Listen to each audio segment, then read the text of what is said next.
Hello বন্ধুরা, কালো জিরা বেগুন দিয়ে একটা ভাপা আর ইলিশ মাছ দিয়ে। প্রথমে দেখুন, এখানে আমি 4 পিস মাছ নিয়ে নিয়েছি, সঙ্গে একটু নুন হলুদ দিয়ে দিয়েছি, একটু কাঁচা তেল 1 চামচ দিয়ে দিয়েছি, একটু কাঁচা লঙ্কা বাটা আর একটু জিরে বাটা দিয়ে আর 1 চামচ সর্ষে বাটা দিয়ে মাছগুলোকে মেখে নেব।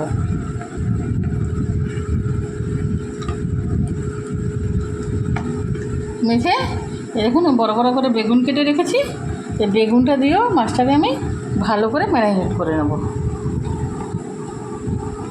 ম্যারিনেট করে নিয়ে ফিরে আসছি।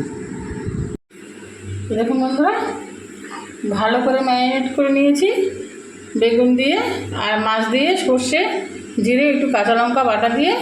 এবার কড়াইতে একটু কালো জিরে একটু শুকনো লঙ্কা ফোড়ন দিয়ে দিয়েছি, আর মাখার মধ্যেও কিন্তু আমি 1 চামচ তেল দিয়ে দিয়েছিলাম। এবার এবার বেগুনটাকে একসঙ্গে আমি দিয়ে দেবো।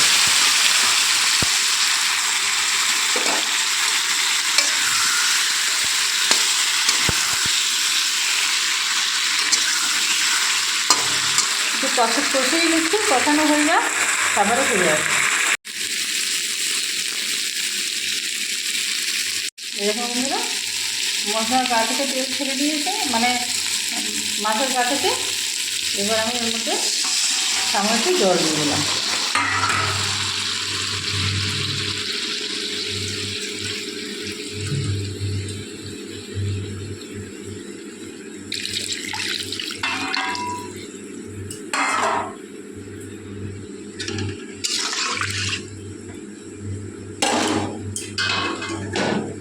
এবার আমি চাপা দিয়ে রেখে দেবো। 10 মিনিট চাপা দিয়ে রেখে দেওয়ার পরে ফিরে আসছি। দেখুন বন্ধুরা, ঢাকাটা আমি একদম খুলে দিয়েছি। হয়ে গেল আমার বেগুন ইলিশের ভাপা।